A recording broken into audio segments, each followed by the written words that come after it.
Yesterday I did a survey on our channel community pages that produced results that really surprised me. I believe you can see those results on your screens right now.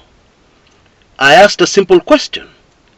Will the Ruto presidency survive the Trump presidency? And you can see yourself, a vast majority of Kenyans believe that it will not. And the reason why I was surprised is because of some of the comments I saw in my previous video. Kenya is not very important to the US.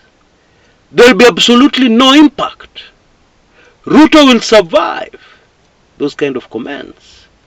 And now, I believe I can conclude very confidently that those were Ruto bloggers, government bloggers, who are hoping for the best. Kwa sababu wanataka job. They'll be out of a job if the Ruto regime is no more. And therefore those comments are not factual.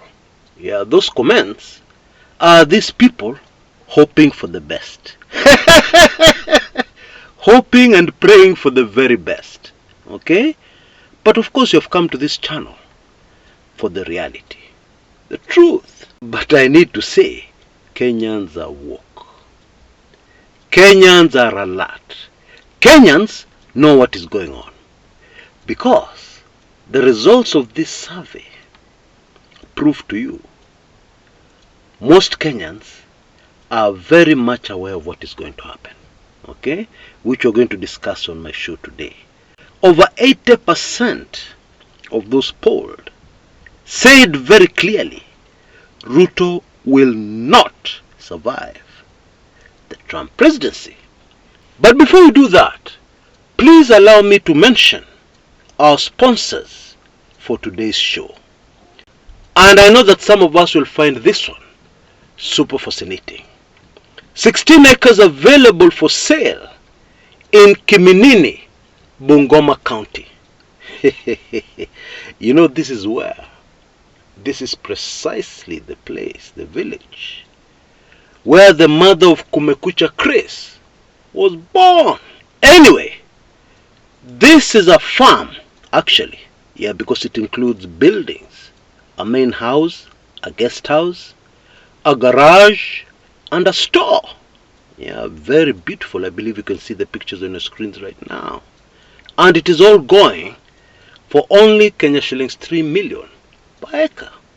Now, those of us who are familiar with this area will know that this is very close to Kitale, the granary of the nation called Kenya. Maybe to illustrate the distance for you, you only need 50 Kenya shillings. We say 50 bob to travel from Kiminini to Kitale town. 50 bob pop, you will be in Kitale town. In other words, although this is prime farming area, the area has a huge population. And therefore the options available to you as to what you can do with this valuable piece of land when you acquire it are many. You may also choose to purchase only the farming area, 15 acres. And you forget about the beautiful buildings, the main house, guest house, etc., etc. And you just buy the farmland, 15 acres of it. You yourself will make the decision as to what you want. Now I believe you can see the telephone number on your screens right now, the number to call if you want more details, if you want to take this discussion further. 0792 214 450. I can't resist giving you a hot tip. Did you know that there is a farming boom coming? Because Trump is going to appoint somebody called Bwana Kennedy who is going to deal with a lot of issues that have been hindering the growth of farming, including something called GMO. Anyway, that is a story for another day. Now, let's get down to this moto kuliko pasi ya makasho. Okay? If you want to know how serious something is, how can you tell? You look at how people are responding, at how people are behaving, at what is happening after that thing has happened. And then you can tell, hiyo si kitu, that's a passing wind, nothing. Or you can say, this thing is serious. Now, observe carefully what has happened. In the last few hours, since it was announced that Bwana Donald Trump had won the American presidency, just observe what has happened. Here in Kenya, the government has decided, this is funny, the government has decided now it wants to join BRICS. Now hold on a minute. Isn't this the same government a few months ago when people started whispering maneno ya BRICS around here? The response, let me use Oscar Sudi language. The response, peleka hiyo mchezo yako mbali. Peleka hiyo mchezo yako mbali. But now something has changed. Kenya wants to join BRICS. What? Something else. State House has been behaving like they have a very big crisis in their hands. Kwani what has happened? Kwani what have we missed?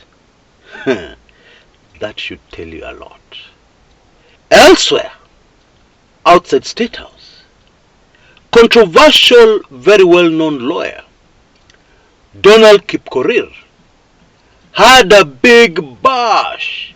He had a big party to celebrate the victory of Trump. Now hold on a minute. Kwani Kipkorir akona ukoo na Trump? Eh? Why is he having a party? I mean, the United States of America is over 10,000 kilometers away from Kenya. Eh? Why is he celebrating Trump's victory? Answer that question for yourself. Because I don't know, I can only speculate and suspect. And I suspect Bwana Kipkorir, who is a very brilliant lawyer, very sharp man, knows what we know. Okay? What you and I know. Because I know some of us participated in that poll that told me over 80% of Kenyans believe the Ruto regime will not survive the Trump presidency. And if you're still in doubt, just take about 5 minutes, and scroll through news, world news. See what is happening around the world. Hii kitu si kidogo. Now somebody said, this thing of Trump, Chris, you're exaggerating. They told me that in the face. You're exaggerating. Kenya is not as important as you think it is to the US. In fact, Trump is only about America. Kenya will remain untouched. We can continue to do what we want to do. In fact, now we're going to have more freedom. And so, the Trump presidency will have zero impact on Kenya. That's what somebody told me in my face. Well, I disagree. In fact, there are 2 countries in Africa, 2 countries, who are going to take the brunt of the impact of the Trump presidency. And those countries are Nigeria and Kenya. Bila kizungu mingi, I will give you a hint that explains it all. Nigeria and Kenya have something in common. They have many things in common. There is something that sticks out, something they have in common. And that is, both countries in the last elections had a controversial result. Both countries had a controversial result over the presidential elections. And a vast majority of the citizens in both countries believe that the people who announced winners of presidential elections in those countries were not the real winners. They were actually propped up by a Western power. Now, what I want to do today on my show, instead of giving you many peripheral reasons Reason number 1, 2, 3, 4. Yeah. As to why the Trump presidency will have a very big impact on Kenya, and indeed Africa, and indeed the entire world. Let me just cut to the chase and talk about the real main issue here. It will explain why some very powerful forces did everything in their power to stop Trump from winning the presidency. Yeah, and that included at least 2, not 1, at least 2 assassination attempts. Now, I know that some of us made a joke. You know, this is something very serious, trying to end somebody's life. But some of us still made jokes and came up with a theory that this was stage managed, especially the first and very prominent attempt. This was stage managed in order to get sympathy votes for Trump. Now, using common sense, which seems to have vanished from this planet, using common sense, if it was you, would you allow a sniper to do some target practice? The plan is that he misses. The plan is that he misses so that you get sympathy votes. What about if he doesn't miss? What about if by mistake the bullet just goes an inch or a fraction of an inch in the wrong direction? So you're finished. And indeed, in Trump's case, those who looked at this very closely will tell you that it was a matter of fractions of an inch. Not even an inch, fractions of an inch. And Trump would have been no more.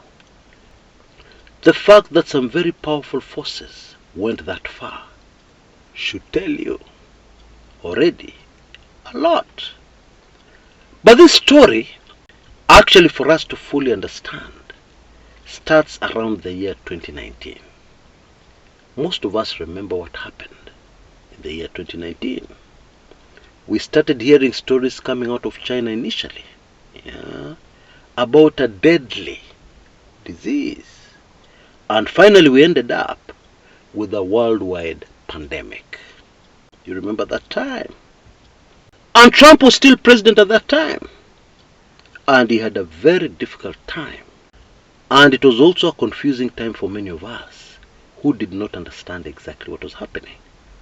But the truth is, Trump was fighting a very powerful and influential force in the world. And in the end, he lost when he lost the presidency. Actually, he told us he was rigged out, and many of us agreed with him. And I have chosen that example deliberately, because this pandemic manenos affected the entire world. Did it not? And therefore, the battle that was being fought at that time, whatever the results of that battle, were going to affect who? The US only? No. They were going to affect every single living human on the planet. Now, what has happened after Trump regained the presidency is that we have now entered into part 2 of that same battle. And the nature of that battle is such that it is not just being fought over the US. No, it is being fought over the entire world, including Africa, including Kenya. Okay? In fact, Kenya and Nigeria, who are at the forefront in Africa, these were the blue-eyed boys of the other side fighting Trump. Because Kenya and Nigeria have been at the forefront, you expect that as this battle resumes, the biggest effect obviously will be on those two countries. Makes sense? I believe it does. And therefore, if you're not a government blogger, but you still believe that the Trump presidency will have zero impact on Kenyan politics, then my strong recommendation is that you go back to the drawing boards and rethink your position And please do it fast, because it seems things are happening too fast. You know, in my view, I expected that things will not happen this fast. I expected that since Trump is being inaugurated on 20th of January, things will continue more or less as normal, at least until the end of the year. Lakini wapi? Within hours, things have started happening. Within hours. By the way, if you have a relative who is part of the Kenyan policemen and security personnel who was sent to Haiti, prepare to receive them back home. Oh yes. Your Haiti mission, kwisha maneno. Okay? But we all need to know that the first place where we will be hit very hard by this win by Trump, which is very good for the world, very good for all of us, believe it or not. But the first place where we will be hit as a country is money. Okay? The government in Kenya is very close to a very serious financial crunch. Okay? That is a hot tip. We need to all prepare in our own ways. Okay? But there's a very major financial crisis about to hit. The way the government ran full speed to China to join BRICS, it was not only about joining BRICS. It was also about money. You see, in case you didn't know, the other side has been financially propping up the country called Kenya. Okay? As I said in my previous video, we have been on the edge financially for a long time. And now that thing that was propping us up is no longer there. Now that Trump has been elected, the no-nonsense president, the president who does not cut corners, supporting regimes around the world that are friends of his, it's not that kind of president. Now that that has unfolded, we should expect, and indeed at any time, a very, very serious financial crunch in the country called Kenya. I believe in Nigeria as well, yeah, but I'm not very familiar with the situation on the ground in that country. Not in the way I'm familiar with the way things are in Kenya. And therefore, I need to give you that heads up. Prepare. It's going to be ugly. It is not going to be comfortable. But it is coming. And I will tell you something else that is coming very fast. You know the exposes? The revelations that have left Kenyans stunned? Those ones are going to double, triple in speed. They're going to unfold like popcorn. Pop, pop, pop, pop, all over the place. Wait for that one. And brace yourselves for that one. Kenyans are going to hear things that are going to make the things we have been hearing in recent times, that have made Kenyans go, no, this can't be true. They're going to make those ones seem like child's play, what is coming. Okay? So we need to prepare for it. Indeed, my very latest special report will help you, because it will give you a heads up on some of the things that are about to be exposed that Kenyans will be so shocked about. I believe you can see details on your screens right now. For only Kenya shillings 19.99 only, you'll be able to get this amazing, highly sensitive special report in your inbox. And please, when you get it, please don't share it. Okay? I cannot repeat that one enough times. And meanwhile, celebrations are in order, because the Ancient of Days has given us more time. And what we do with that time is totally up to us. But it will have an impact on what will happen after the Trump term, after the next 4 years are over.